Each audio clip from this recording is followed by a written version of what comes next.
श्री गणेशाय नमः। श्री राधे। आज हम पढ़ेंगे और सुनेंगे निर्जला एकादशी महात्म्य और व्रत कथा। श्री भीमसेन बोले, हे पितामह, भ्राता युधिष्ठिर, माता कुंती, द्रौपदी, अर्जुन, नकुल और सहदेव आदि एकादशी के दिन व्रत करते हैं और मुझसे भी वो यही कहते हैं कि एकादशी के दिन अन्न नहीं खाना चाहिए। मैं उनसे कहता हूँ कि भाई, मैं भक्ति पूर्वक भगवान की पूजा तो कर सकता हूँ, परंतु मैं एकादशी के दिन भूखा नहीं रह सकता हूँ। इस पर व्यास जी बोले कि हे भीमसेन, यदि तुम नर्क को बुरा और स्वर्ग को अच्छा समझते हो तो प्रत्येक महीने की दोनों एकादशियों को अन्न नहीं खाना चाहिए। इस पर भीमसेन बोले, हे पितामह, मैं आपसे पहले कह चुका हूँ कि मैं एक दिन एक समय भी भोजन किए बिना नहीं रह सकता। फिर मेरे लिए पूरे दिन का उपवास करना तो बहुत ही कठिन बात है। यदि मैं प्रयत्न करूं तो एक व्रत अवश्य कर सकता हूं। अतः आप मुझे कोई एक ऐसा व्रत बतलाइए जिससे मुझे स्वर्ग की प्राप्ति हो।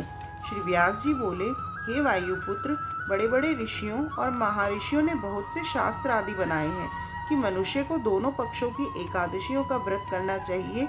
इससे उन्हें स्वर्ग की प्राप्ति होती है। श्री व्यास जी के वचनों को सुनकर भीमसेन नर्क में जाने के कारण अत्यंत भयभीत हुए और लता के समान कांपने लगे। वे बोले, हे पितामह, अब मैं क्या करूं? क्योंकि मुझसे व्रत तो नहीं हो सकता। अतः आप मुझे कोई एक ऐसा व्रत बतलाइए जिससे मेरी मुक्ति हो जाए।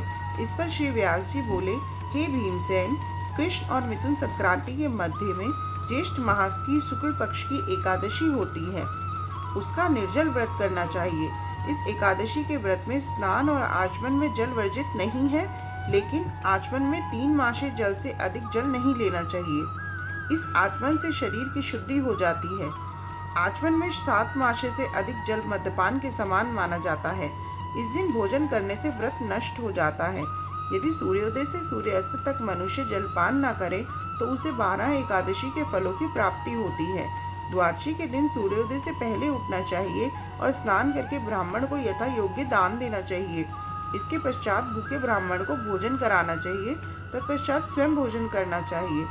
इसका फल संपूर्ण एकादशियों के फल के बराबर है। हे भीमसेन, स्वयं भगवान ने मुझसे कहा था कि इस एकादशी का पुण्य समस्त तीर्थों और दानों के पुण्यों के बराबर है। इस दिन निर्जल रहने से मनुष्य पापों से मुक्त हो जाता है। जो मनुष्य निर्जल एकादशी का व्रत करते हैं उसको मृत्यु के समय भयानक यमदूत नहीं दिखते हैं। उस समय भगवान विष्णु के यमदूत स्वर्ग से आते हैं और उनको पुष्पक विमान पर बिठाकर स्वर्ग ले जाते हैं। अतः संसार में सबसे श्रेष्ठ निर्जला एकादशी का व्रत है। अतः यत्न पूर्वक इस एकादशी का निर्जल व्रत करना चाहिए। उस दिन ओम नमो भगवते वासुदेवाय मंत्र उच्चारण करना चाहिए।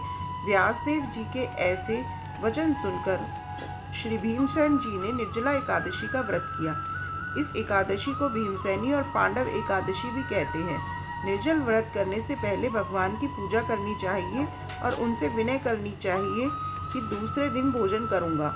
मैं इस व्रत को श्रद्धापूर्वक करूंगा, इससे मेरे सब पाप नष्ट हो जाएंगे। इस दिन एक बड़े वस्त्र से ढककर स्वर्ण सहित दान करना चाहिए। जो मनुष्य इस व्रत को दोपहर में स्नान तप आदि करके करते हैं उनको करोड़ों फल स्वर्ण के दान का फल मिलता है। जो मनुष्य इस दिन यज्ञ होम आदि करते हैं उसका फल वर्णन भी नहीं हो सकता। इस निर्जला एकादशी के व्रत से मनुष्य विष्णु लोक को जाता है। जो मनुष्य इस दिन अन्न खाते हैं उन्हें चंडाल समझना चाहिए। वे अंत में नरक को जाते हैं। ब्रह्म हत्यारे, मदपान करने वाले, चोरी करने वाले, 3 गुरु से द्वेष करने वाले, असत्य बोलने वाले इस व्रत को करने से स्वर्ग को जाते हैं।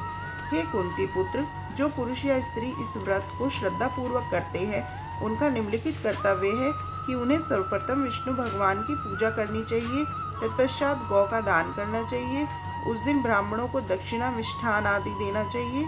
निर्जला के दिन अन्न, वस्त्र, छत्र, उपनयन आदि का दान करना चाहिए। जो मनुष्य इस कथा को प्रेम पूर्वक सुनते व पढ़ते हैं उनको स्वर्ग की प्राप्ति होती है। ओम नमो भगवते वासुदेवाय नमः। जय श्री राधे।